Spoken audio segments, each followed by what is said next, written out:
जब फ्रीबीज की बात होती है तो केंद्रीय सरकार भी तो फ्रीबीज दे रही है।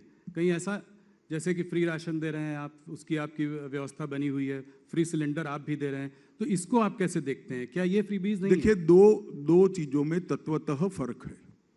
जैसे भारत सरकार की सो कॉल्ड फ्रीबीज, किसी को घर देना, किसी को गैस का कनेक्शन देना, किसी के घर में लाइट पहुंचाना, किसी को आयुष्मान भारत का कार्ड देना, और अब अंत में आपने जो कहा कोरोना के बाद उनको फ्री राशन देना, किसी को बिजली देना, ये रेवड़िये बांटना नहीं है, मगर बिजली का बिल न देना रेवड़िये बांटना है।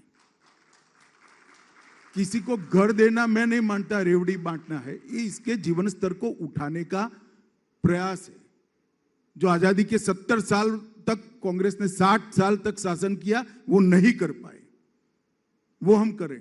मगर फिर घर का टैक्स हम माफ नहीं करते, इसका हम शौचालय बना देते हैं, क्योंकि अधिकार है 75 साल के बाद एक महिला का कि घर में शौचालय हो, उसको एम्ब्रेसमेंट ना हो सुबह, मगर हम शौचालय का रिपेयरिंग नहीं कर देते।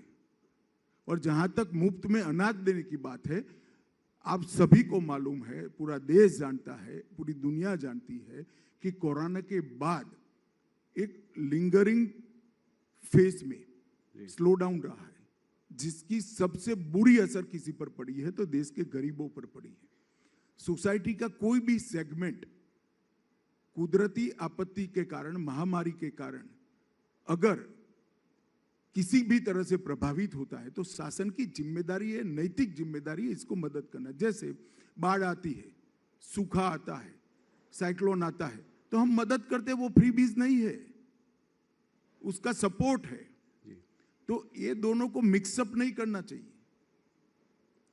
वोट के लिए रेवड़ियां बांटना अलग बात है, और किसी का जीवन स्तर ऊपर उठाने के लिए एक बार उसको मदद कर कर इसको अच्छे जीवन जीने का इंफ्रास्ट्रक्चर देना अलग बात है। दोनों कोई बीच में मूलतः अंतर है, और मैं मानता हूं देश की जनता इसको जानती है। एक दूसरे प्रश्न की ओर बढ़ते हैं। राज्यों के जब चुनाव आते हैं तो उसके पहले यूनिफॉर्म सिविल कोड की बात आपकी पार्टी करती है। भाई एक मिनट रुक जाओ। 1950 से हमारे हर घोषणा पत्र में है कि हम यूनिफॉर्म सिविल कोड को लाएंगे जी। 1950 से नहीं, संविधान सभा ने भी आर्टिकल 44 के अंदर कहा है कि देश के विधानमंडलों और देश की संसद ने जब भी अनुकूलता हो तब यूनिफॉर्म सिविल कोड लाना चाहिए, जिसमें जवाहरलाल नेहरू, सरदार पटेल, मौलाना आजाद, राजा जी, ये सब के दस्तखत है जी। अब इन लोगों को क्या कहोगे? ये भी सांप्रदायिक सोच कर गए थे ना, वो सांप्रदायिक सोच कर नहीं गए थे। एपीसमेंट के कारण के बाद 67 के बाद आपने सांप्रदायिक सोचना शुरू किया है, वो तो ठीक ही सोच कर गए थे कि किसी भी पंथ निरपेक्ष राष्ट्र के अंदर सभी धर्म के नागरिकों के लिए समान कानून होना चाहिए, कानून धर्म के आधार पर नहीं होना चाहिए। मगर अब इसको भी राजनीतिक कलर देते रहे।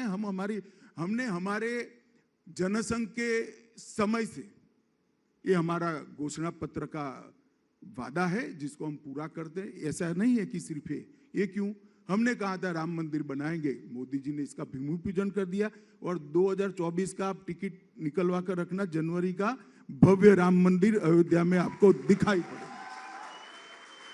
हमने कहा था कि हमने कहा था कि हम ट्रिपल तलाक को समाप्त कर देंगे, हमने कर दिखाया। हमने कहा था एक देश में 2 विधान, 2 निशान, 2 प्रधान नहीं चलेंगे, धारा 370 हट कर रहेगी, और 5 अगस्त 2019 को मोदी जी ने धारा 370 को हटा दिया। ये सभी हमारे वादे हैं। धारा 370 हटी, कौन सा चुनाव था भाई? राम जन्मभूमि का भूमि पूजन हुआ, कौन सा चुनाव था? ट्रिपल तलाक हटा, कौन सा चुनाव था? और अगर आप नहीं हटाना चाहते हैं, आप कॉमन सिविल पर्सनल लॉज को सेव करना चाहते हैं, तो कांग्रेस पार्टी ने कह देना चाहिए कि इस देश में कॉमन सिविल कोड नहीं होना चाहिए। इतनी नैतिक ताकत तो होनी चाहिए। मैं तो कांग्रेस के सारे नेताओं को कहता हूं कि मीडिया अगर इकट्ठा ना होता तो हम भेज देते हैं, सब लोग एक बार घोषणा कर दो कि देश में कॉमन सिविल कोड नहीं होना चाहिए, कुछ ट्रेंड तो लो जी। मैंने तो ऐसी कंफ्यूज पार्टी ही नहीं देखी। धारा 370 हटाने का बिल में लेकर गए तो मैंने बोला भाई आप मनीष भाई ने भाषण किया था, मैंने बोला आप हाँ बोल रहे हो और ना बोल रहे हो जी। कि कई बार ब्लैक एंड व्हाइट नहीं होता है, कुछ बार बीच का ही होता है, मगर हम बीच के नहीं है, हम बिल्कुल मानते हैं कि जो हमने कहा है वो हमने करना है।